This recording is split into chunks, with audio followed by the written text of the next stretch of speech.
Episodio 2. Una lente en el pasado. Our journey begins in the unlikeliest of places. Nuestro viaje comienza en el lugar más insólito, el San Petersburgo del siglo XIX, a la entrada de la Catedral de San Isaac. La ciudad es fría, la niebla de la mañana se disipa con la llegada del sol y nuestras botas están llenas de barro. Es el año 1860 y, aunque San Petersburgo se alza regio y orgulloso, sus habitantes no aparecen por ninguna parte.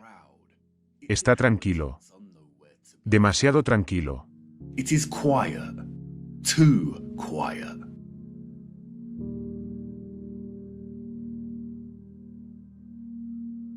La población de San Petersburgo en la década de 1860 era, según nos dicen, de unas 500.000 personas. Y sin embargo, no hay un alma a la vista. ¿Dónde está todo el mundo? Where is everybody?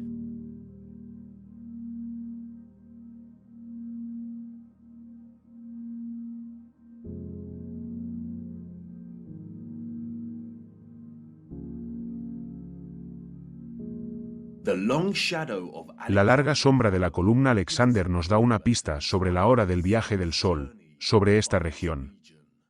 Las sombras largas solo ocurren durante la mañana o la tarde. Debe ser por la mañana. Pero, parece que nadie ha salido a la superficie todavía. Si viajamos 400 millas a través de Moscú, vemos lo mismo, calles vacías y tranquilas. We see the same thing. Empty, quiet streets. En 1860, Moscú compartía una población similar con San Petersburgo. Aproximadamente 500.000 ciudadanos. Pero, de nuevo, ¿dónde está todo el mundo?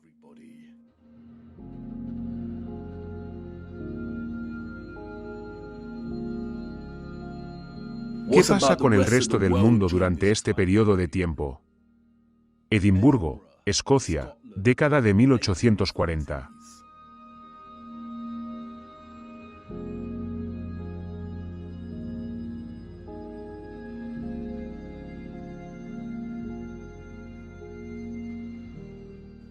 Copenhague, Dinamarca, 1840.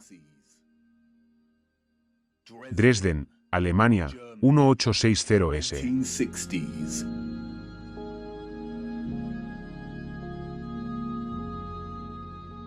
Río, Brasil, 1860. 1860s. Toronto, Canadá, década de 1860. 1860s.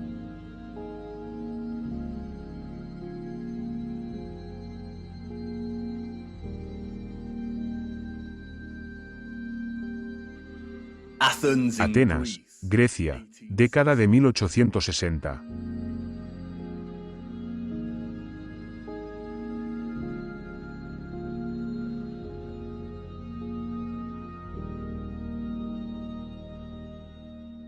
Y luego, Londres. Por último, la gente.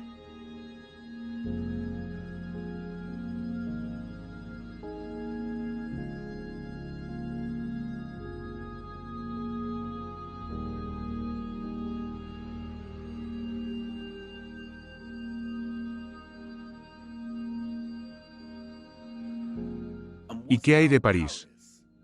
People, life. La gente, la vida.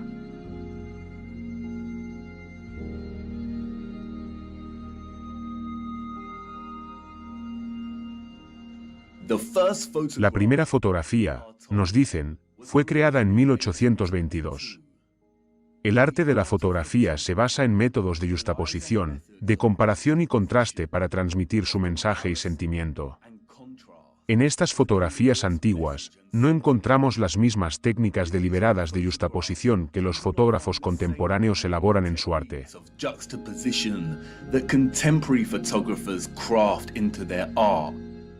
Sino que encontramos contrastes naturales que son tan importantes y centrales para navegar por nuestra engañosa historia. El contraste es un fenómeno, natural o artificial, en el que el significado se genera y transmite a través de la comparación de dos elementos opuestos.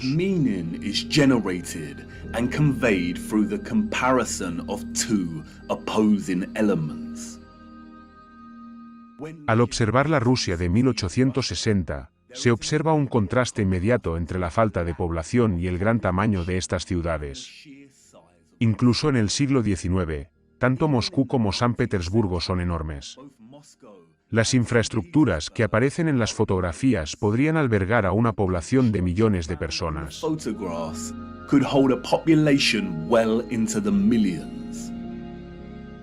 ¿Por qué las ciudades son tan vastas si la población era solo de 500.000 habitantes en cada una? Además, la narración oficial nos da una población que aumenta de forma lineal a partir de 1764.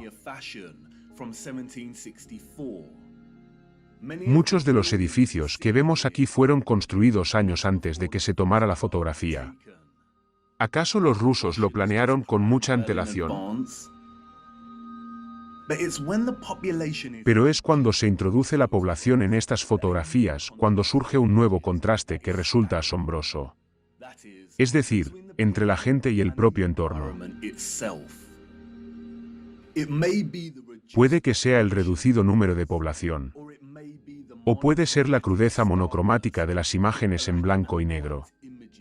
Pero nos presentan algo entre lo que hemos vivido toda nuestra vida y a lo que nunca hemos prestado atención. Es la enormidad y la imposibilidad de la arquitectura.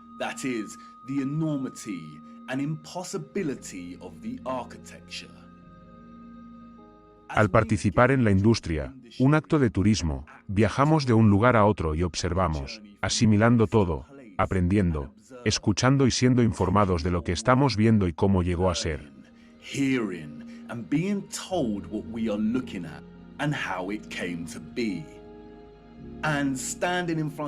Y, de pie frente a una estructura como el Arco del Triunfo, en París, podríamos incluso exclamar, vaya, ¿cómo han hecho esto? Pero, el momento, inextricablemente envuelto en el ajetreo de la escena, tal vez nos impida realmente hacer esa pregunta con sinceridad.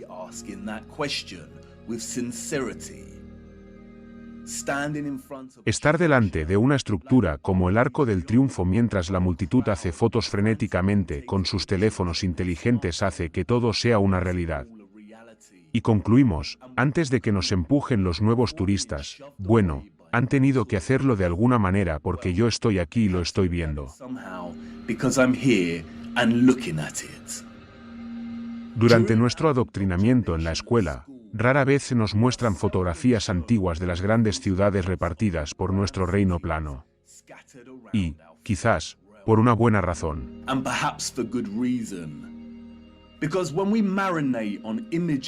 Porque, cuando nos empapamos de imágenes como esta y se nos presentan las pruebas visuales de un pueblo victoriano muy primitivo, salpicado como saltamontes entre las sombras de la más grandiosa arquitectura brillante que un humano pueda imaginar, empezamos a tener dudas.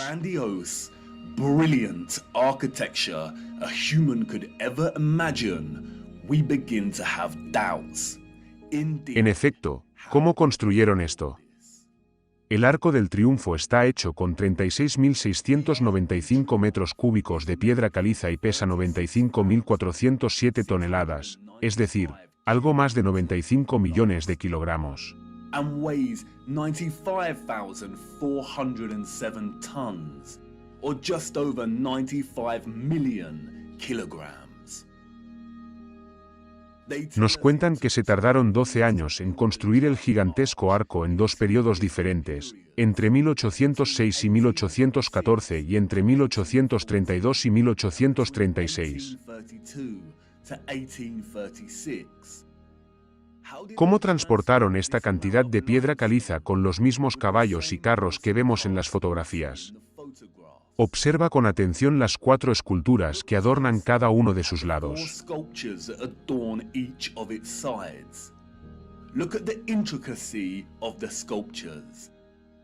Fíjate en la complejidad de las esculturas y en el patrón de la ornamentación que enmarca el arco.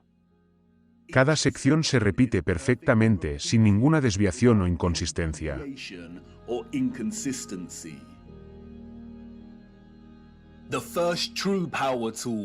La primera herramienta eléctrica verdadera no se inventó hasta 60 años después de que se completara este arco. Nos dicen que fue hecho a mano. ¿Es eso posible? Y luego, está el techo del arco. Inmaculado, rosas esculpidas en 3D, perfectas en su simetría geométrica. El matiz del detalle y la delicadeza de cada pétalo y de los bordes de la sección transversal es abrumador.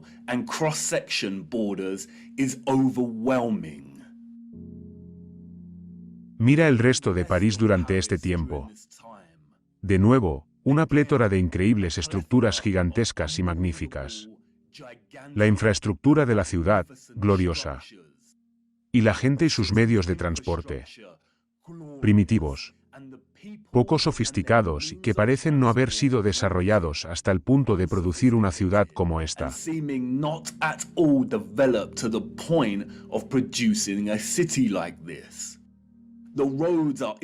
Las carreteras están mal pavimentadas y son irregulares. Están sucias y embarradas.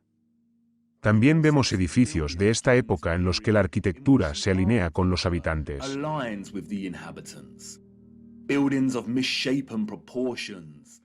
Edificios de proporciones deformes, menos desarrollados y refinados, encantadores a su manera. Pero, tosco en su uso de la madera y el yeso. Este es exactamente el tipo de arquitectura que esperamos de una generación de caballo y carro. Una generación ignorante de los descubrimientos de la tecnología que se produciría en los años siguientes. Además, en el momento de esta fotografía, el arco tiene aproximadamente 40 años, desde su finalización. Sin embargo, pueden ver lo desgastadas que están algunas de las partes de la estructura. La erosión de la piedra sugiere que el arco es mucho más antiguo. A medida que nos acercamos a finales del siglo XIX, vemos que los moscovitas han decidido por fin salir de sus casas y aventurarse en las calles. La infame Plaza Roja, ahora llena de vida. La Catedral de San Basilio y la Torre Spasskaya dominan el marco de la plaza. La construcción de la Catedral de San Basilio comenzó en 1555 y se terminó en 1561, es decir, en apenas 6 años. Sufrió un gran incendio en 1737 y fue restaurada durante 20 años.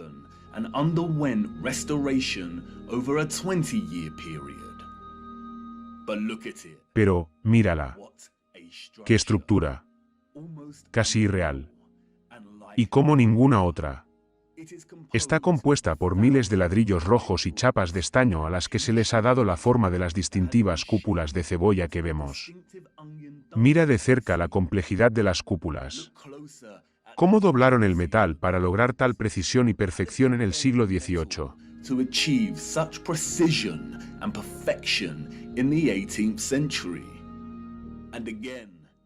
Y, de nuevo, si tenían la habilidad y la dedicación para construir una maravilla como esta, porque las condiciones de la carretera son tan pobres y están cubiertas de barro.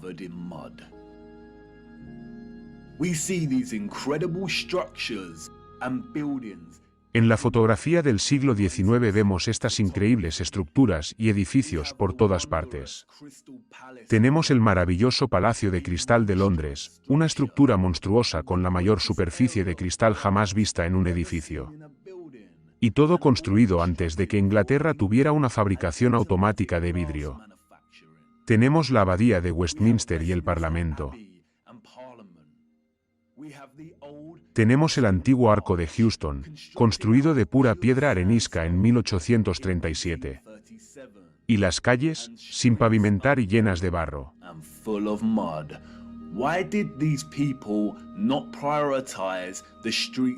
¿Por qué esta gente no dio prioridad a las calles por las que caminaban? La Frauenkirche, la obra maestra abovedada de Dresde, Alemania. Su intrincado y opulento esplendor contrasta directamente con los destartalados carros y carretas tiradas por caballos de la gente de abajo. Un pueblo que depende de las necesidades más básicas.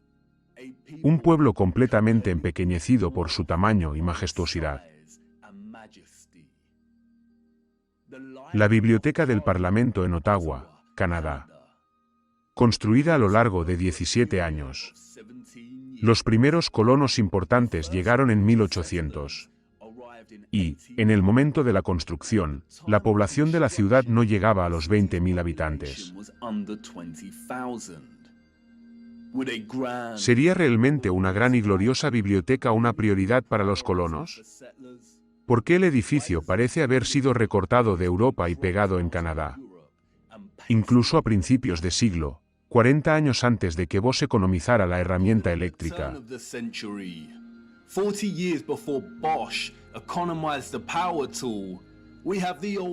Tenemos la antigua estación Penn de Nueva York. Miren el tamaño de esto. Proporciones completamente alucinantes.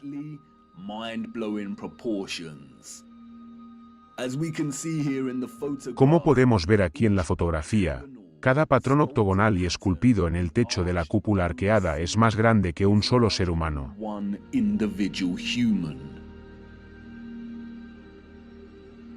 Miren las gigantescas columnas y las detalladas hojas de acanto que decoran la parte superior de cada pilar.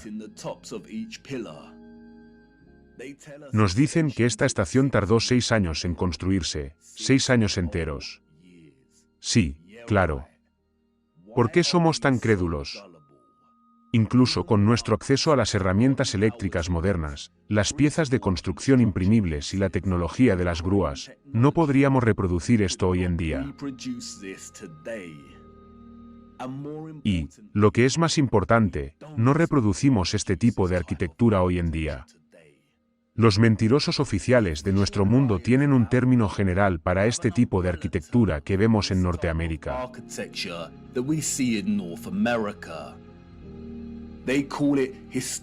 Lo llaman historismo. El historicismo es un término acuñado para describir un estilo de arquitectura que es de naturaleza revival. O, en otras palabras, que copia el estilo de otra época.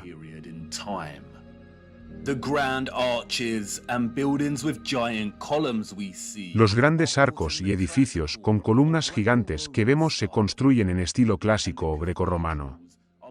Y las catedrales se construyen en los estilos renacentista y gótico de la Europa medieval. Los componentes de estos estilos arquitectónicos particulares presentan grandes agujas, ventanas arqueadas, torres, torretas, cúpulas, arcos porticados, esculturas, enormes puertas, ventanas geométricas circulares, columnas, esferas de reloj y campanarios.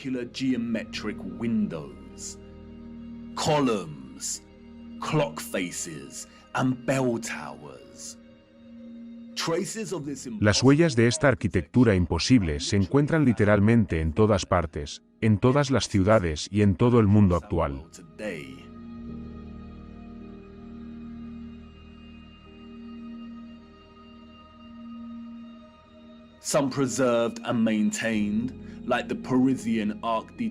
Algunas se conservan y mantienen, como el Arco del Triunfo parisino en Notre Dame, y otras se han perdido y han quedado olvidadas en el tiempo, como el Arco de Houston y la antigua estación Penn de Nueva York. Nosotros, como pueblo, viajamos kilómetros para tomar nuestras propias fotografías de estas maravillas. Pero los fotógrafos del siglo XIX nos regalan algo que nunca habrían esperado dar a una generación futura. La perspectiva. Vemos a un pueblo primitivo con un telón de fondo de una infraestructura arquitectónica claramente avanzada. Los historiadores oficiales del mundo nos cuentan historias de evolución darwiniana y de progresión entre épocas.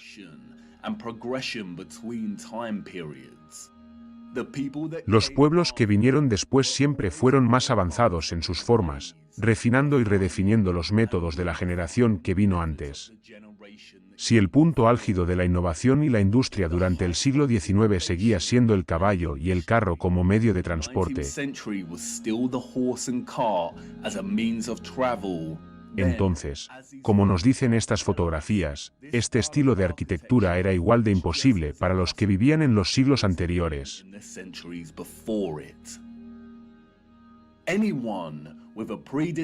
Cualquier persona con predisposición a pensar y cuestionar puede percibir inmediatamente, al ver estas fotografías, que algo está podrido en Dinamarca, que algo falla en la narrativa histórica dominante, que algo no cuadra.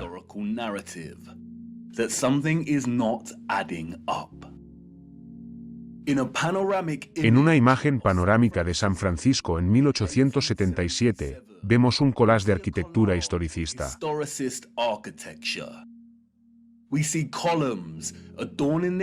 Vemos columnas que adornan las entradas de edificios muy majestuosos que sobresalen como pulgares doloridos de algunas de las chozas de madera que los rodean.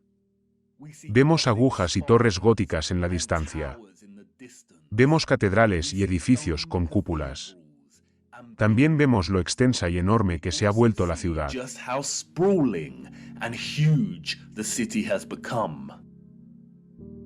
En 1846, había menos de 500 colonos mormones viviendo en el área de tierra en la que ahora llamamos San Francisco.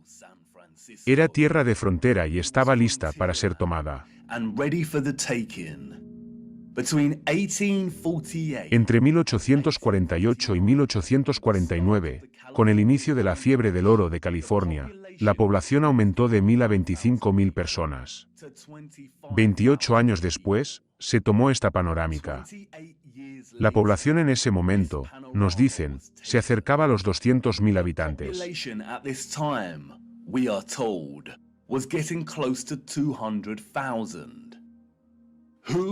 ¿Quién, en su sano juicio, creería esta historia? ¿Parece esto una ciudad de 200.000 habitantes? Sin ninguna tecnología moderna, herramientas eléctricas, fabricación automática, motores eléctricos. Un pueblo en una tierra extraña e infundada que acaba de dejar su huella. ¿Realmente creemos que un pueblo floreciente construyó toda esta ciudad en solo 30 años?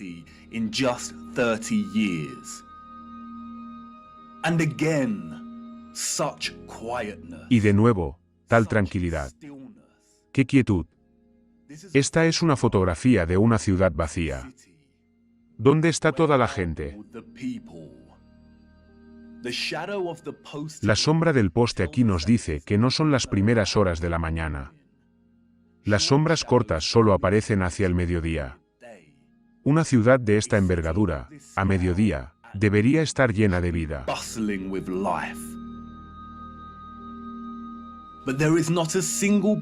Pero, no hay ni una sola persona en la toma de este panorama. La única vida que vemos es la de un caballo sin amo a la vista. Parece muy poco probable que se haya dicho a toda la gente que se quedara en casa porque se estaba realizando una sesión fotográfica de paisajes urbanos. Y esta escena silenciosa se vuelve aún más espeluznante si tenemos en cuenta que hay una intención detrás del objetivo. Alguien estaba allí, de pie en un punto de vista, y tomando esta fotografía. Pero, ¿quién? ¿Y para qué? ¿Y qué posibilidades hay de que, en el siglo XIX, durante décadas similares, veamos ciudades rusas, europeas y norteamericanas desiertas fotografiadas así?